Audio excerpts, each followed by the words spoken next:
कोकणच्या समृद्ध सांस्कृतिक परंपरेत शिमगोत्सवाला अनन्यसाधारण महत्त्व आहे। सिंधुदुर्ग जिल्ह्यातील कुडाळ तालुक्यातील नेरूर गावामध्ये दरवर्षीप्रमाणे रोंबाट उत्सव मोठ्या उत्साहात आणि पारंपरिक पद्धतीने साजरा करण्यात आला।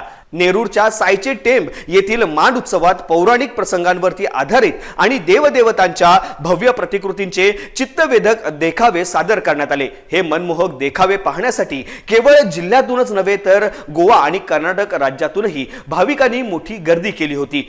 श्री देव कल्लेश्वर ही ग्रामदेवता असलेल्या नेरूर गावाला कलाकारांची मोठी खाण मानली जाते। या निमित्ताने रोंबाट ही प्राचीन परंपरा जपण्याचा स्तुत्य प्रयत्न नेरूरवासियांनी केला आहे। मागील अनेक वर्षांपासून सुरू असलेल्या या उपक्रमामुळे नेरूरच्या शिमगोत्सवाची एक स्वतंत्र ओळख संपूर्ण महाराष्ट्रामध्ये निर्माण झालेली आहे। कला, क्रीडा आणि सामाजिक क्षेत्रामध्ये नेहमीच अग्रेसर राहणाऱ्या नेरूरमधील या पारंपरिक उत्सवाने पर्यटकांचे लक्ष वेधले असून कोकणी संस्कृतीचे वैभव पुन्हा एकदा झळाळून निघालेले आहे।